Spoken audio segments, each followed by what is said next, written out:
Did you know that some reggae stars ruined their careers with one dumb mistake? From Zebra, who landed a 30-year prison sentence after already serving time for serious crimes, to Shaba Ranks, whose homophobic comments on live TV got him blacklisted from major events and shut out of the global stage.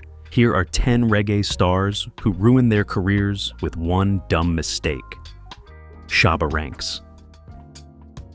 Shaba Ranks was once one of the biggest names in dancehall music. He rose to fame in the late 1980s and early 90s with his powerful voice, catchy beats, and bold attitude. At home, he was already a star, but when his 1990 album Just Reality hit North America, his fame exploded and he became an international sensation. But while Shaba was riding high, controversy was never far behind. Some of his songs, like Wicked in a Bed, included violent lyrics about gay people, which upset many listeners around the world. Still, he stayed in the spotlight until one moment changed everything. In December 1992, Shaba made a mistake that would cost him almost everything and ruin his career. He was invited to a music show on British TV, and during the interview, the host asked him about a song called Boom Bye Bye by another Jamaican artist, Buju Banton. That song had already sparked outrage for its violent lyrics about gay men. The Gay and Lesbian Alliance Against Defamation had even labeled it a hate song. Instead of distancing himself from the controversy, Shaba backed the song's message. He said that anyone who went against the word of God deserved crucifixion. Then he explained that the Bible says people should multiply, and that can only happen between a man and a woman.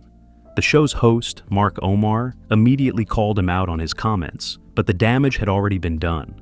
With that moment already on air, Shaba Ranks had ruined his career. The reaction was fast and harsh. People around the world were outraged. The next year, he was kicked off a UK tour with Bobby Brown. Festival organizers began pulling out. Police reports even started labeling him a troublemaker. Doors that were once wide open for Shaba were now slammed shut. Realizing how far things had gone, Shaba tried to fix it.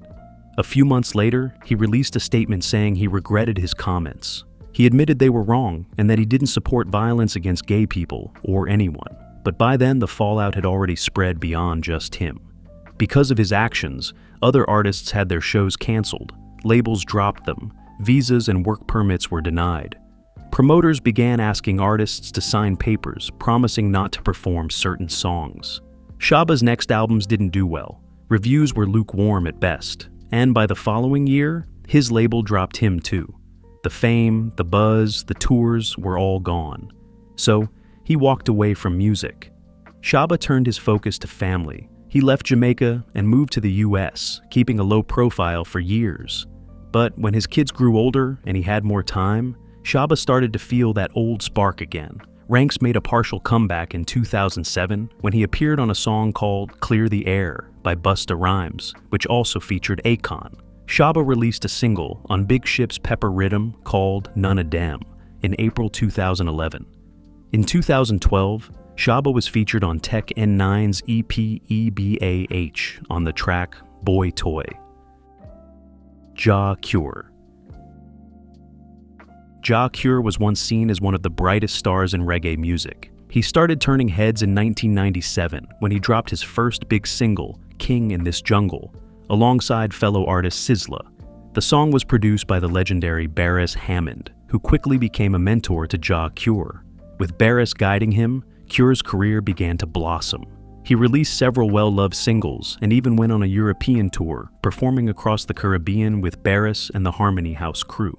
At just 19, it looked like Jah Cure was on his way to becoming a reggae icon. But just as his career was beginning to take off, everything came crashing down. In November 1998, while driving around Montego Bay, Jah Cure was stopped by police and arrested. The charges were serious: gun possession, robbery, and assault. In April 1999, he was found guilty and sentenced to 15 years in prison. Just like that, his rising career came to a sudden halt. It was a moment that almost ended everything before it truly began. The victim later gave a chilling interview describing how she and her aunt were attacked at gunpoint in an upscale Montego Bay neighborhood. She said several famous entertainers had tried to bribe her to drop the case, but she refused. She said, "Money can't give me back my dignity, I just want him to admit it." She remembered every detail, the car, the voice, even the smell of ganja on Ja Cure's breath as he tried to kiss her. The men drove them away from the scene and tossed $100 on the road, telling them it was for bus fare. But the victim had memorized the license plate, and that's what helped seal Ja Cure's fate. He was locked up. But while most would disappear, Ja Cure kept making music from behind bars. He was transferred to a prison that had a small recording studio, and from there, he poured his soul into music. His debut album, Free Ja's Cure, the album. The Truth came out in 2000, followed by Ghetto Life in 2003 and Freedom Blues in 2005. When he was released on parole in July 2007 after serving 8 years, it felt like a second chance. Only 3 days after getting out, he released his fourth album, True Reflections. A New Beginning. His first performance as a free man happened in the Netherlands at the Reggae Sundance Festival that August. Fans welcomed him with open arms. The future looked promising again. But then, he ruined his career with one dumb mistake. On October 1st, 2021, while in Amsterdam, Ja Cure stabbed a music promoter in the stomach after a disagreement. On March 22, 2022, he was found guilty and sentenced to 6 years in prison. Since then, Ja Cure has disappeared from the music scene. Buju Banton. Buju Banton is one of the biggest names to ever come out of Jamaica. With a deep, gritty voice and a powerful mix of dancehall, reggae, and raga, he created music that connected with fans all over the world. From early on, he stood out not just in Jamaica, but across the globe. He worked with artists from every corner of music: hip-hop, Latin, punk rock, and even Bob Marley's Sons. He started releasing music in 1987, but it was 1992 that changed everything for him. That year, Buju dropped 2 albums, Stamina Daddy and Mr. Mention. Mr. Mention didn't just do well, it made history. It became the best-selling album in Jamaica at the time, and helped Buju break a record, passing even Bob Marley and the Wailers for the most #1 song in Jamaican history.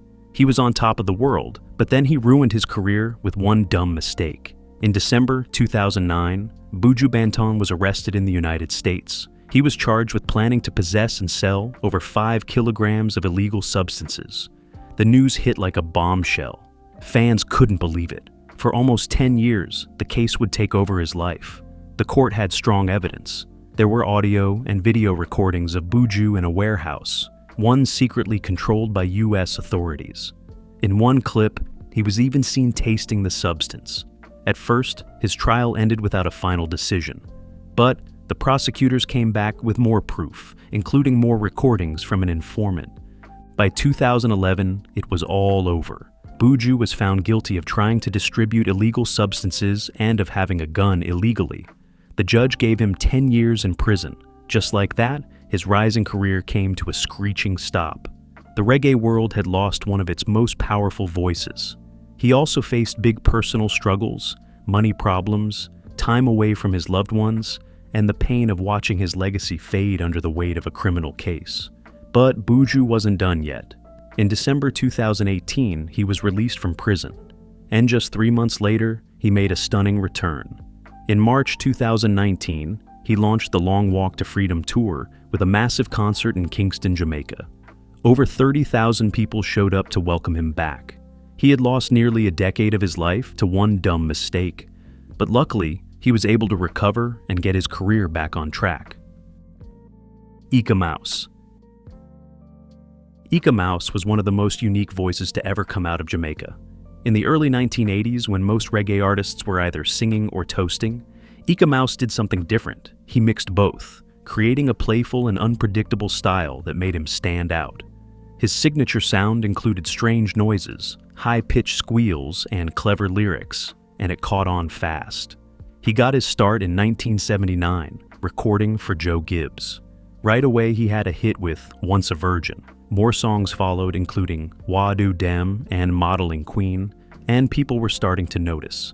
In 1980, he linked up with producer Henry Laws and took his career to the next level. By 1981, Eeka Mouse was a star. He lit up the stage at the Reggae Sunsplash Festival, at a time when fans were still heartbroken over Bob Marley's death. He became known for hits like Virgin Girl, Wild Like a Tiger, and ganja smuggling.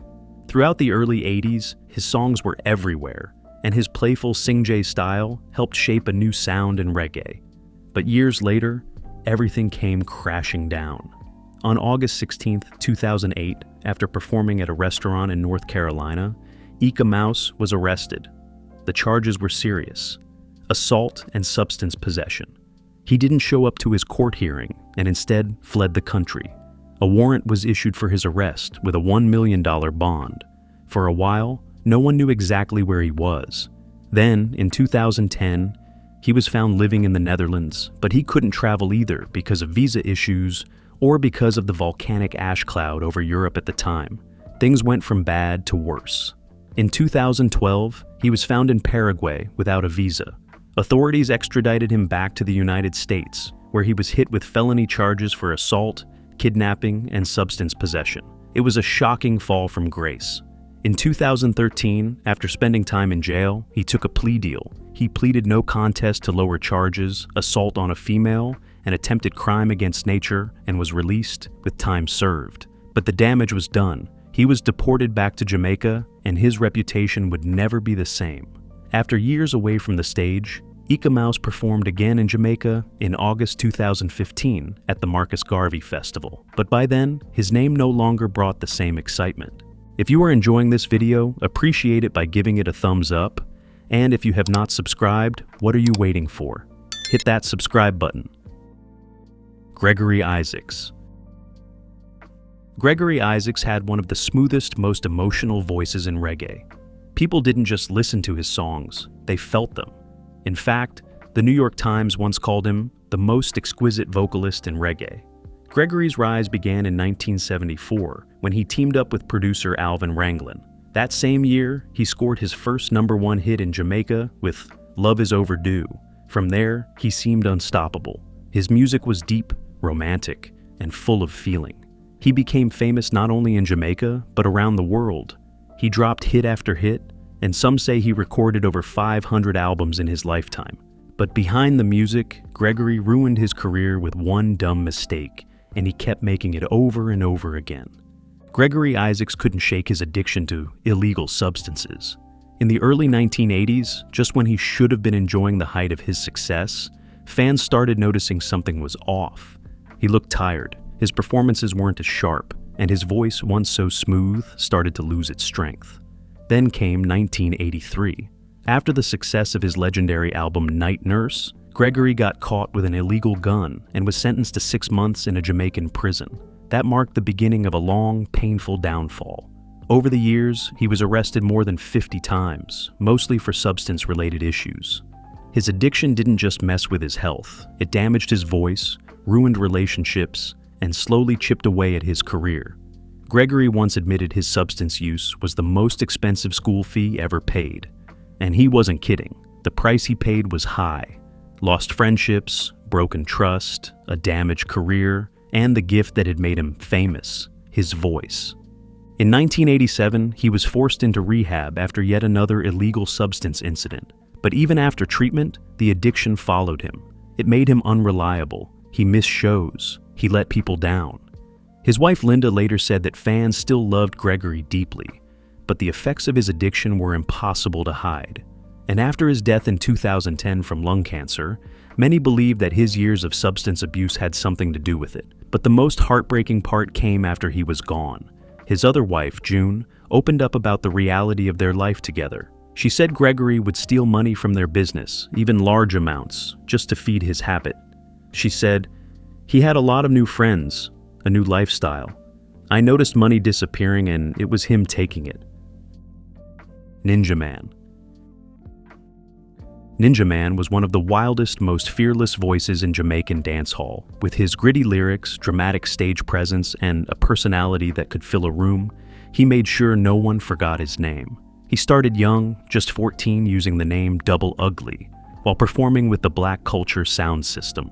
Later, he tried out the name Ugly Man, but soon switched to the one the world knows, Ninjam Man.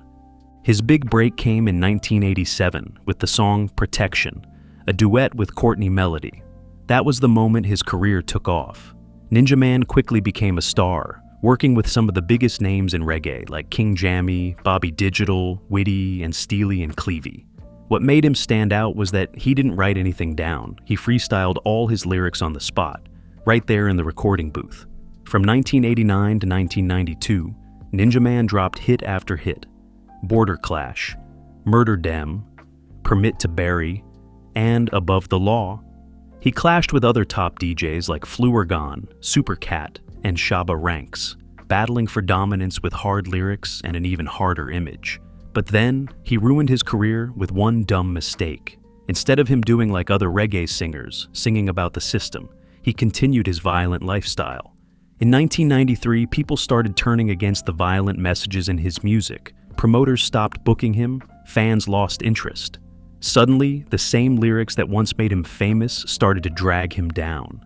His career took a hit, and by the mid-90s, Ninjam Man was on the outside looking in. Trying to fix his image, he changed course. In 1997, he called himself Brother Desmond, began singing gospel reggae, and even became a born-again Christian. He admitted to battling a substance addiction, and for a while, it seemed like he was serious about turning his life around. But that second chance didn't last. In March 2009, everything changed. Ninjam Man and his son, Janiel, were arrested and charged with the murder of Ricardo Johnson, a man who was gunned down on Marl Road in Kingston. According to prosecutors, there had been a fight the day before.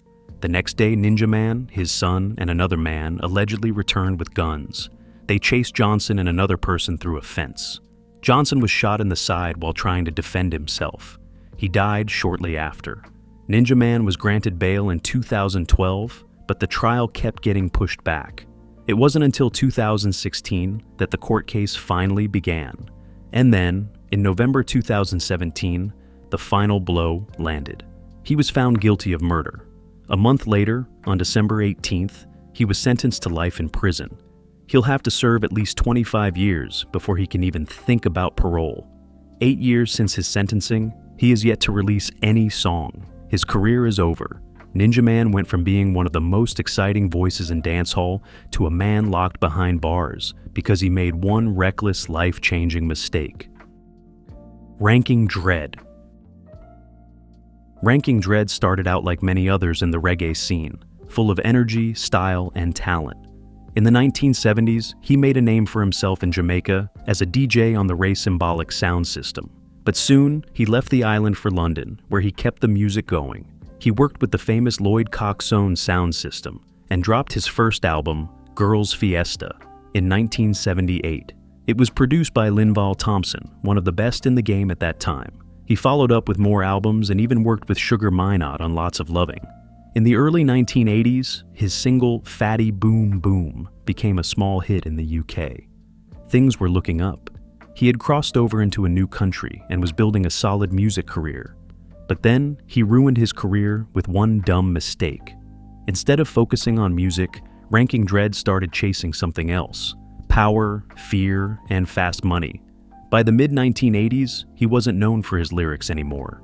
He became known for something far more dangerous: crime. In no time, he went from being a reggae DJ to being labeled the most dangerous man in Britain and the #1 Yardie Godfather.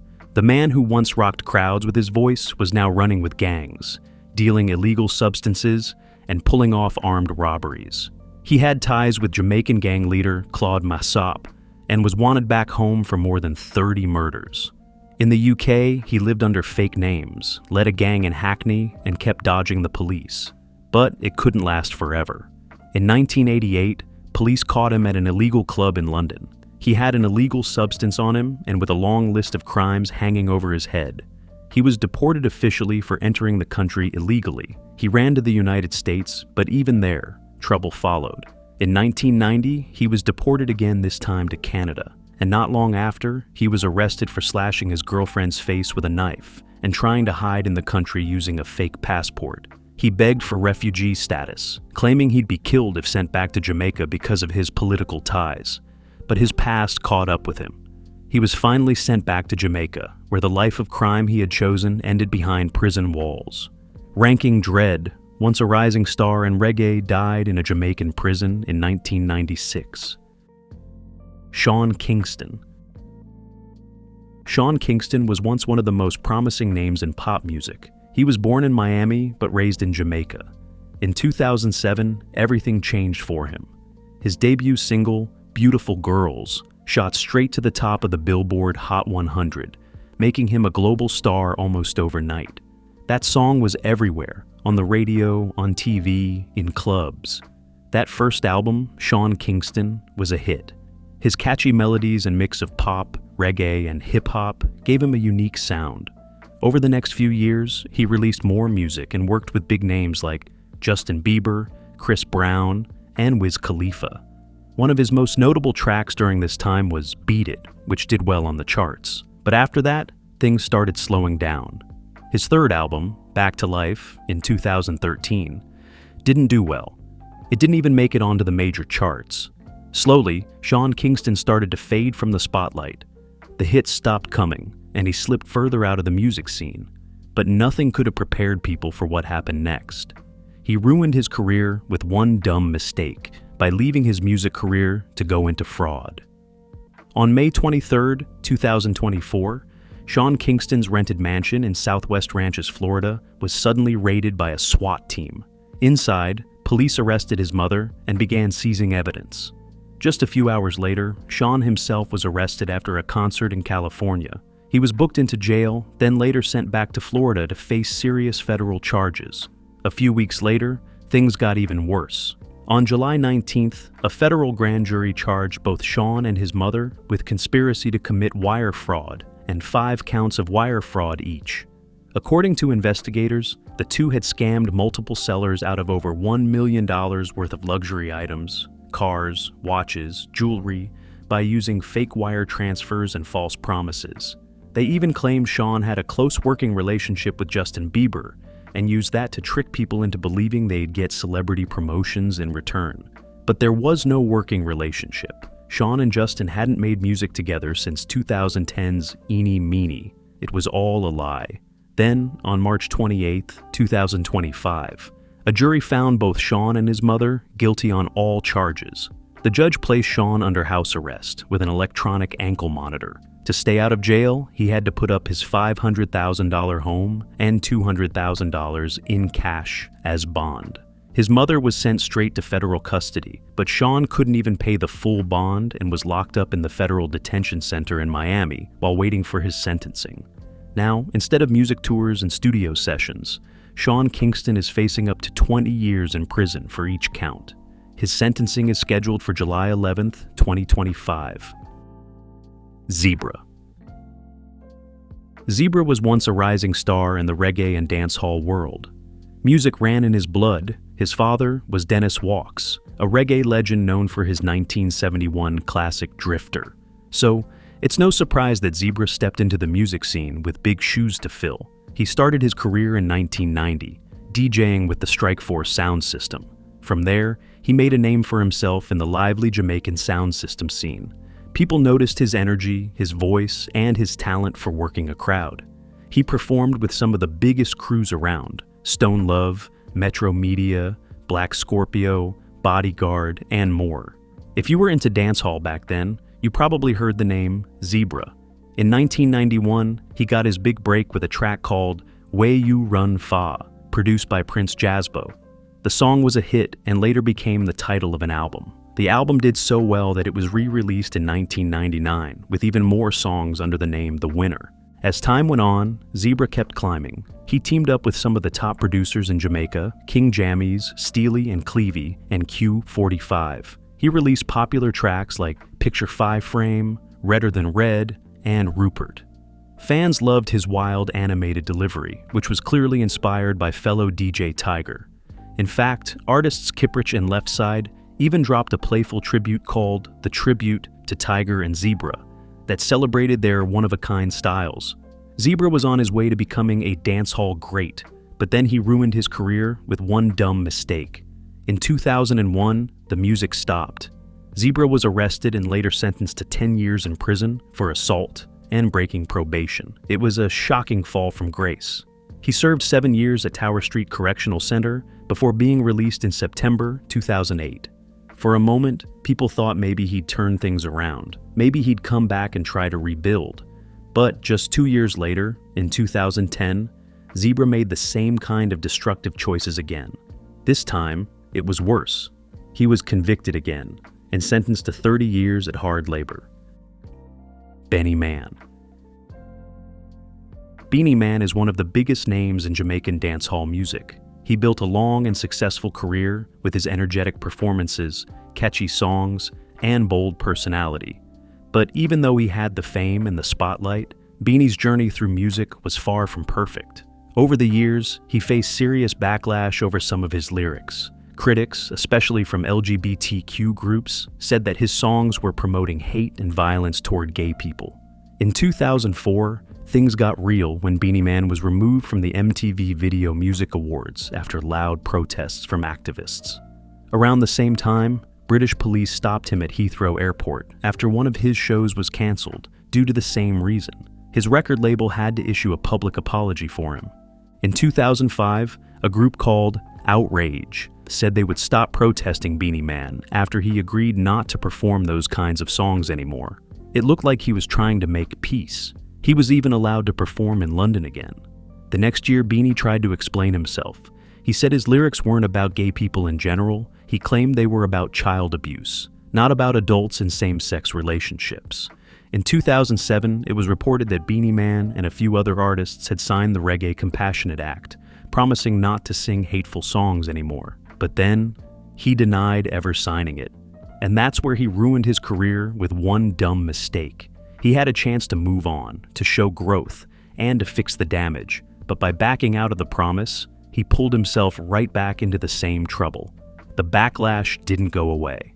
By 2010, concerts in countries like New Zealand, Belgium, and the Netherlands were being cancelled because of protests. His reputation took a major hit, and people who once cheered for him were now turning their backs.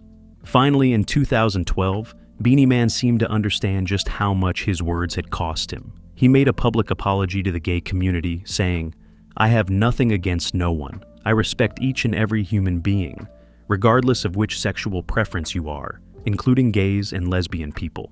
In other interviews, however, he was quoted making statements such as, "I never apologized. I told them to leave us alone, to try to understand where we are coming from." Do you think they could have done better with their careers? Share your thoughts in the comments below. Don't forget to like, subscribe, and hit the notification bell so you never miss out on our latest content.